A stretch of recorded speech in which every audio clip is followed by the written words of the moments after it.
Hello, thank you all for joining my docu-series. Wait, how's my hair?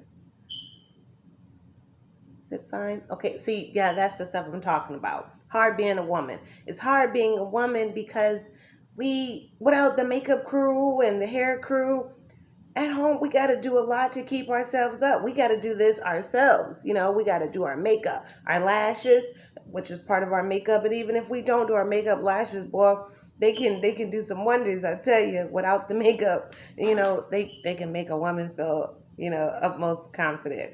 So shout out to the lashes, But yeah, and our hair, we got to have it together. Just because we want to sit in front of the camera and talk to somebody, and we don't want to be looking ratchet. You know what I'm saying? So there you have it. But on top of that, I want to do this little series on how hard it is being a woman.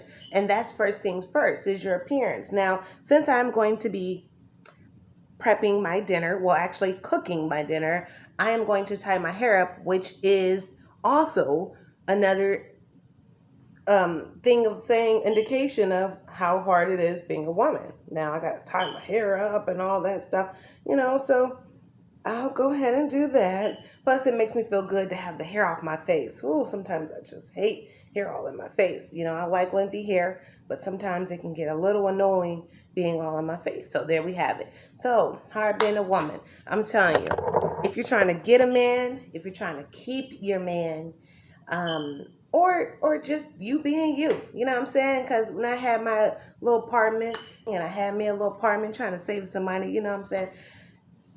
I used to cook. I used to cook for myself, and I used to cook big meals because, for one, it saves you time. You cook small meals, you eat it faster, and then you got to go back and cook another meal. You know what I'm saying? Later that day, the next day. So when you cook a big meal, you can eat leftovers. You know what I'm saying? Store that stuff the right way and go back there later on, and you can just eat that all day. You know what I'm saying? I'm talking about a big pot of greens or some pasta, some chili. Oh, that's one of the best. Big pot of chili and just eat that all day. You know what I'm saying? And you don't have to worry about keep cooking, dressing, make the big pan. You know what I'm saying? You can make yourself a whole cake and that's your desserts and cookies, whatever you want to make it, try to make it in bulk. Just because you're by yourself, you don't have to fry 3 or 5 pieces of chicken wing. Fry a lot, enough that you're going to eat now and later. Whether you like to eat the 3 wings and then come back and eat 3 more, fry yourself 6, maybe even 7, to be on the you know on standby for, just in case you get hungry, want to eat between your foods, you know what I'm saying? So, or your meals. But so yeah, there you have it. So when you have a man, they say the key to his heart is his stomach. So yeah, it is true that they like to eat. I'm not saying that, oh, they're ready to give in to every female that feeds them or everybody that, that cooks, what I'm saying? But it is true that that's a good way, and not only that, you gotta sex your partner. This ain't just women your man, man your woman, what have you. If you're in partner with whatever significant other, be willing. And not saying that you have to always cater to them. And I hope that that other person, don't be so hard on that person. People, especially women or whoever is the one that's doing the cooking and cleaning, they're probably tired. So when it comes to sex, that is a performance. Know that. That is something that takes strength and endurance. You know what I'm saying? So be mindful of that. You know what I'm saying? So, and not only that, the time that you got to spend. Say if you've been all day watching the kids, or all day cooking, or all day cleaning, or working, and then coming home doing some things, chores, or studying, or whatever. Don't get mad at your partner because they getting tired and they want to go to bed, or you watching TV and by the time you ready to go to bed, they're ready to sleep. Okay, yeah, they might be tired because even though it's just sex or something that feels good, know that that's still extra time that they gotta stay up. You know what I'm saying? Extra 5 minutes or extra 30 minutes, an hour, or however long it takes. You know what I'm saying? So be mindful of that.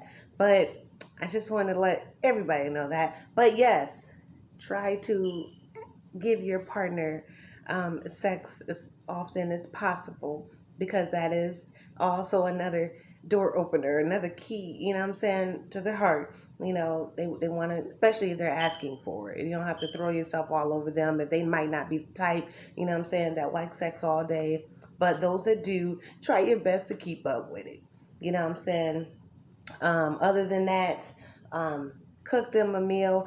Ladies or whoever that's the meal prepper, whew, try to stay on top of it. Try to stay on top of it. You have to always be ready to for your next meal because food has to be thawed, or whether it's you're throwing it in the microwave oven, whether you're throwing it by sitting it out in a bowl, some water or whatever, you know what I'm saying, or it might have to be thawed for a whole day. You know, some ribs have to marinate overnight and stuff like that. So try to don't be kicking it too hard that you're not thinking about your man or your home, your kids or whatever. You know what I'm saying? You have to be ready for your next meal, and you have to be ready for the next move. You know what I'm saying? Whether it's cooking and then going shower and get dressed and fancy and put on your makeup and hey honey, I'm ready. You know what I'm saying? So try to be on it. But it is hard. It is so hard.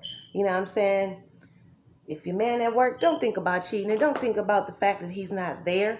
You know what I'm saying? What can you do to help y'all while he's gone? Cook, get your meal ready. And not only to dinner.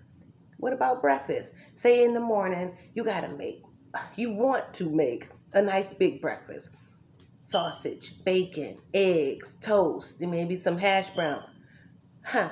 People like, okay, so for example, I like to make breakfast potatoes, smothered potatoes. You cut them up in the chunks, and then you put them in the inside. You simmer them inside of the butter or a little light grease with the lid on it, and you let them soften up. And potatoes and onions, that might take a while. You gotta cut up the potatoes, you gotta cut up the onions, and then let that sit for a while. Then you stand over the stove making bacon, making sausage. Then you gotta turn around and crack the eggs and whip them up. Try to shorten it a little bit. For example, nighttime, before you go to bed, or not right before, a little early, cut up your potatoes early. Soak them in some water or something. Throw that baby in the refrigerator. You know what I'm saying? So in the morning, all you gotta do, just re-rinse them. Go on, get it started. You can cut up the onions too. Have that already ready. I just wanted to give you that little pointer that you can try to do things to make it a little easier for yourself by staying ahead of your game. You know what I'm saying? Know what meals and what are the steps that you're going to have to take to get that next meal ready, and how you can make a shortcut to get it done faster. You know what I'm saying? Not saying cook the meal at night, but sometimes if you wake up in the middle of the night, you're not doing nothing, you can go ahead and start breakfast early. Then wrap it up and put that baby in the microwave or in the refrigerator. So by the time your man wake up, if you fall back to sleep, you wake up, the meal already ready. You know what I'm saying? You gotta just try to stay on it. Okay? So there we have it. That is my tip 101.